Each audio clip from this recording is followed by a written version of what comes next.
What is the most bizarre reason a customer got angry with you? I worked at a Burger King in high school. A guy comes in one day complaining he put money to get a newspaper in the machine outside and it wasn't this Sunday's paper. He wanted a refund. I told him we didn't own that machine and we weren't able to give him his money back. I also mentioned to him it was actually Saturday, not Sunday.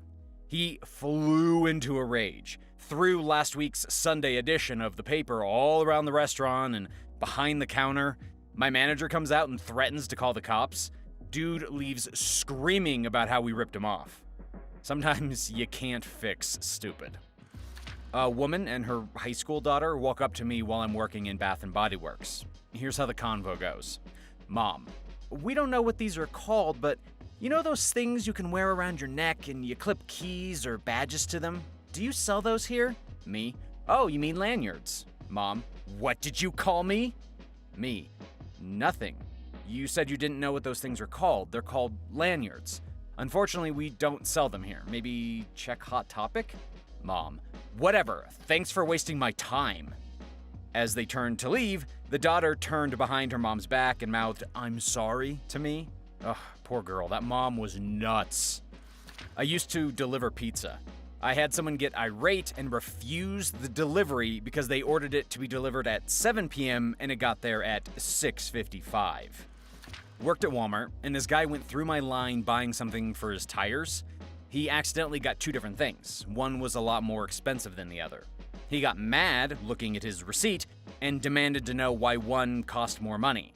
I looked at the products and noticed one had some gel inserted in the product. I told him this, and he demanded to know why this made the product more expensive. I explained to him I knew nothing about cars and I was just a cashier, but he could go to customer service to exchange the more expensive product for the cheaper one. He then refused to leave my line until I lowered the price of the more expensive product.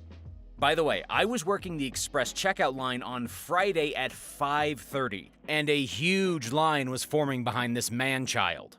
My manager finally got him to leave the line and go to customer service, though his son was in line behind him and apologized for his father's actions. I remember being screamed at every time the cigarette prices went up. How am I supposed to afford that? I don't know, sir. I'm a 15-year-old girl. Note, this was 20 years ago. I think the law has changed, but at least at the time, yes, minors were allowed to sell tobacco products. And yes, as a then 15-year-old girl, sometimes being yelled at did make me cry.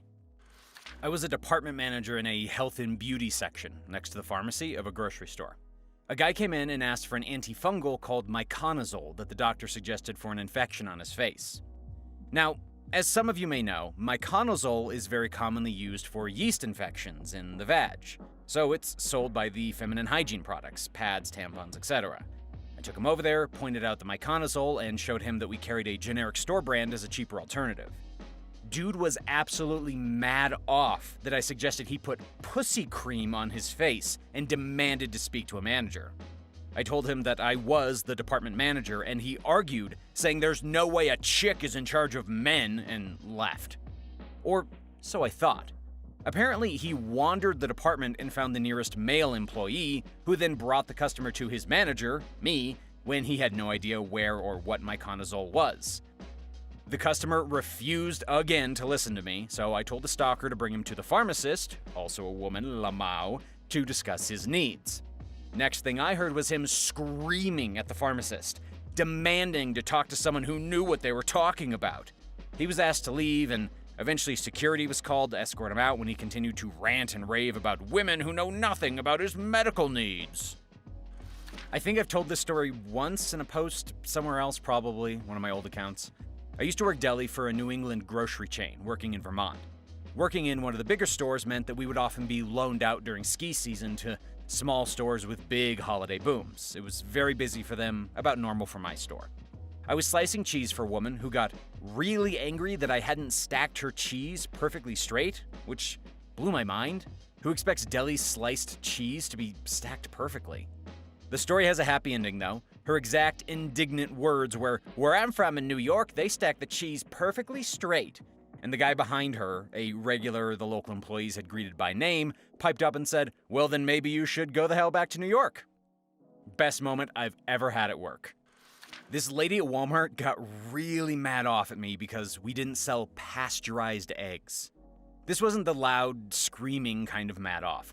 She just looked at me very intensely and spoke at a low volume, over-enunciating every syllable, and said, "Tell your managers to order pasteurized eggs."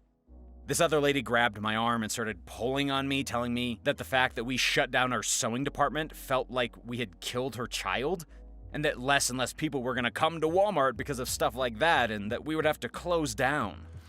A customer came in to buy hand sanitizer. She brought her bottle to the register to purchase it, saw there was some at the register, then proceeded to share her vast knowledge of swear words with great vigor at me, swearing she would never shop with us again. What? Lady walked into my office asking for one of my colleagues. I explained to her that he actually works out of a different office, which is listed in his email signature and our website. She was upset as she had documents to drop off to him. I explained to her that his office is only 3 minutes down the street if she wanted to make the drive, or I could scan her documents and email them to him. She refused. So I said, "Well, you can leave them here with me and I can ask the guy to come pick them up tomorrow." She again said no because she didn't trust me. I explained that I am the director of operations for the company, basically my colleague's boss. She then yells that she doesn't know me and that this is extremely sensitive information and storms out. A minute later, she comes in and asks for my business card to prove I am who I say I am. Lol. I give her one and she leaves her stuff with me and storms off again. I was working at a coffee and wine bar when I had a man scream at me because he ordered the regular and I didn't know what he wanted. It was my first time meeting him, which catastrophically aligned with the first time I was left to take care of the register alone. I couldn't get away from the yelling, "Where the hell do you think you're going?" in order to ask the people in the back what he wanted. His regular got written out, laminated, and pinned to the cash register after that. He kept screaming, "Do you know who I am?" over and over, which, no, sir, I do not know who you are. This is the first time we've met. Also, it turns out he was no one but a peen. A customer ordered a dish that always comes with french fries. Got mad when he got his french fries because he wanted bread.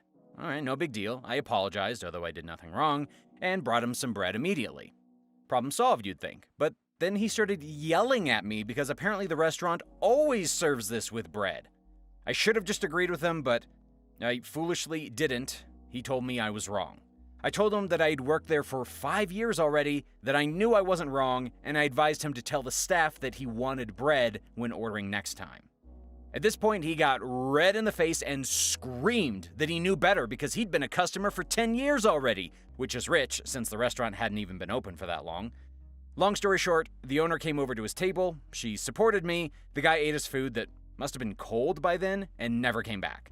I'll never forget his poor wife, quietly trying to calm him down and get him to let it go.